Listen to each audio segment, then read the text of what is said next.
आज की चर्चा का सवाल सीधा है पर बहुत जरूरी है। बिजली का झटका लगने पर असली खतरा किससे है, करंट से या वोल्टेज से? और ये सवाल बहुत आम है। हाँ, हमारे पास इस पर एक बड़ा दिलचस्प इन्फोग्राफिक है जो इसी दुविधा को सुलझाने की कोशिश करता है। और दुविधा होनी भी चाहिए, क्योंकि हम हर जगह डेंजर, हाई वोल्टेज के साइन ही तो देखते हैं। बिल्कुल, हाई करंट का साइन तो कहीं नहीं दिखता, तो जाहिर है सबको यही लगेगा कि सारा खतरा वोल्टेज का ही है। सही बात है। तो ठीक है, चलिए इसे खोलकर समझते हैं।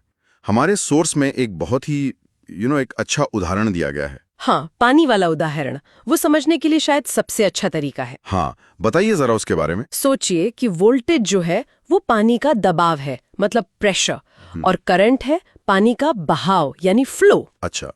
तो एक पाइप में पानी का दबाव बहुत ज्यादा हो सकता है, लेकिन अगर पानी बह ही नहीं रहा, मतलब बहाव शून्य है। हाँ, तो कोई असर नहीं होगा। चोट तो तब लगेगी जब पानी की तेज धार आप पर पड़ेगी, है ना?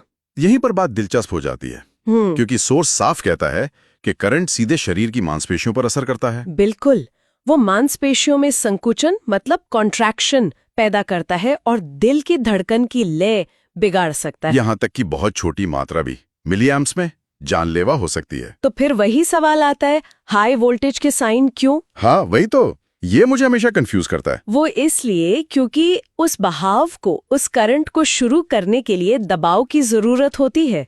यहीं पर हमारे शरीर का रोल आता है। हमारे शरीर का प्रतिरोध। हाँ, हमारी त्वचा, खासकर जब सूखी हो, बिजली के लिए अच्छे रेजिस्टर का काम करती है। वो करंट के बहाव को रोकने की कोशिश करती है। अच्छा। तो ज्यादा वोल्टेज इसलिए खतरनाक है क्योंकि उसमें इतनी ताकत होती है कि वो हमारी त्वचा के इस प्रतिरोध को तोड़ दे और एक जानलेवा करंट को शरीर से गुजरने पर मजबूर कर दे। एकदम सही।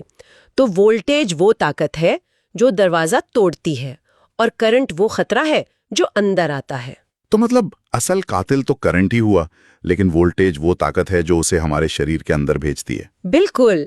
आप स्थिर बिजली के बारे में सोचिए। जैसे स्वेटर उतारते वक्त जो चिंगारी निकलती है। हाँ, उसमें हजारों वोल्ट हो सकते हैं, पर करंट लगभग न के बराबर होता है।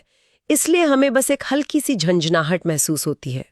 वोल्टेज बहुत है पर बहाव नहीं। एक मिनट, तो इसका मतलब ये हुआ कि कम वोल्टेज वाला कोई भी डिवाइस सुरक्षित है, जैसे कार की बैटरी? मैंने सुना है उसमें तो बहुत ज्यादा करंट होता है। अरे, ये तो बहुत अच्छा सवाल है, और यहीं पर बात और गहरी हो जाती है। कैसे?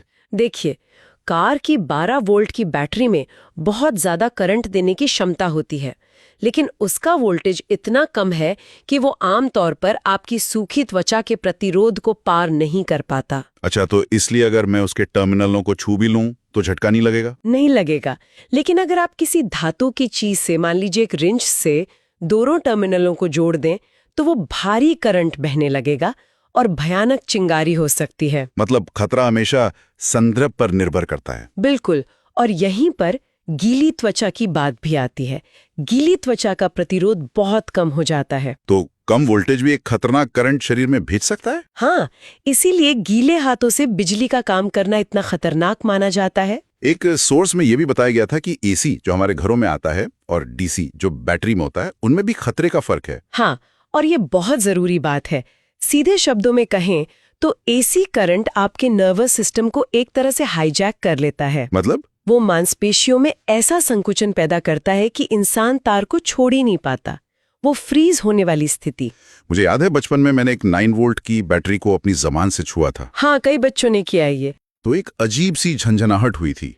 तो वो कम वोल्टेज था, पर मेरी गीली जुबान ने प्रतिरोध कम कर दिया और करंट बहने लगा, है ना? आपने बिल्कुल सही समझा।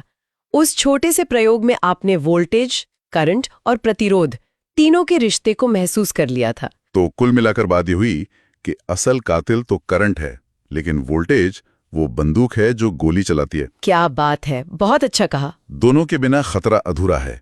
इसीलिए हमारे सोर्स का आखिरी संदेश है, हमेशा दोनों का सम्मान करें। बिल्कुल।